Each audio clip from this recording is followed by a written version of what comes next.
What happens when your car swerves at high speed and doesn't stop in time? That's exactly what the Moose test exposes. It's a brutal, real-world simulation of an emergency lane change, revealing a lot, sometimes too much, about how vehicles handle pressure. Not just a compact SUV fail this test. Hybrids, even well-recognized SUV brands, have choked. Some nearly flipped, others barely steered. In this video, we're breaking down 9 vehicles that failed the Moose test, and why. One of the worst. A popular family SUV you probably see every day. After this, you might look at your car and make your next purchase differently. 2019 Suzuki Jimny. In testing by Spanish automotive outlet Kilomach77, the Suzuki Jimny struggled with the Moose test, a sudden obstacle avoidance maneuver. The Jimny failed the test at 47 miles per hour due to slow steering response and limited tire grip. Even after lowering the speed to 44 miles per hour, the vehicle continued to hit cones. It only managed a clean run at 42 miles per hour. The Jimny's poor performance stems from its design priorities. Built with a body-on-frame chassis and a high center of gravity, it's optimized for off-road durability, not high-speed agility. Its steering system, tuned for precision on rough terrain, lacks the quick responsiveness needed for emergency maneuvers on pavement.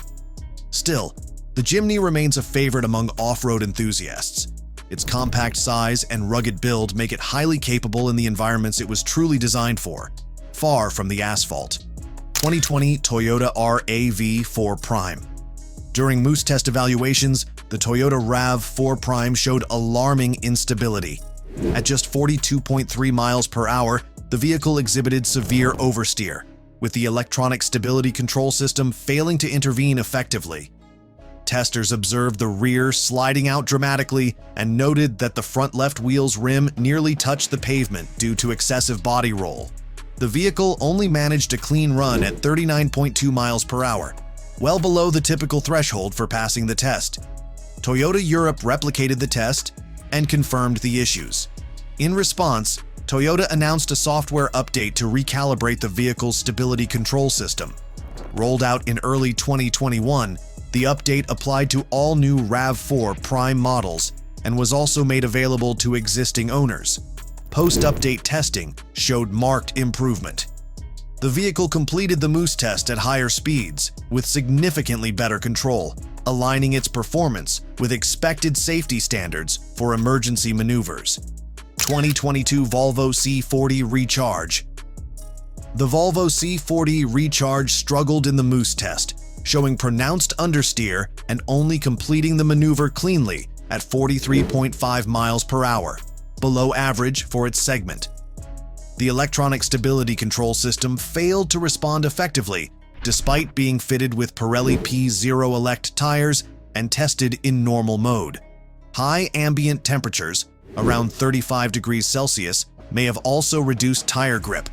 In contrast, the mechanically identical Volvo XC40 Recharge performed slightly better, completing the test at 44.7 miles per hour. The C40's coupe-style roofline and potentially different weight distribution may explain the slight drop in agility. 2018 Nissan Kicks. When Autologia tested the 2018 Nissan Kicks in Mexico, the Moose test exposed serious stability issues, especially in models without electronic stability program. At around 40 miles per hour, the non-electronic stability program version came dangerously close to rolling over. The vehicle's high center of gravity, combined with the lack of stability control, made it highly vulnerable during sudden maneuvers. A higher-spec Kicks equipped with electronic stability program performed better, keeping all 4 wheels grounded at the same speed. Still, the driver noted difficulty regaining control, suggesting that the vehicle's handling remained a concern even with electronic stability program. These results highlight the critical role of electronic stability control in preventing accidents. This posed a significant safety risk in markets like Mexico, where the electronic stability program was optional. In contrast, US models, where electronic stability program was standard across all trims, offered better baseline protection. 2021 Ford Mustang Mach-E. During Sweden's Teknikens Moose test, the 2021 Ford Mustang Mach-E faced serious challenges. The test exposed the car's difficulty maintaining stability during quick, sharp maneuvers. During the test, the vehicle's rear end became unstable at speeds above 42.3 miles per hour, leading to loss of control and failure to complete the maneuver successfully. In comparison, competitors like the Tesla Model Y and Hyundai Ioniq 5 managed to navigate the test at higher speeds without issues. The Mach-E's performance in the Moose test was attributed to its electronic stability control system not engaging effectively during sudden maneuvers. Additionally, the vehicle's chassis and steering response were noted as areas needing improvement. 2012 Jeep Grand Cherokee. In 2012, Teknikens Verd put the Jeep Grand Cherokee through the Moose test, and the results were shocking.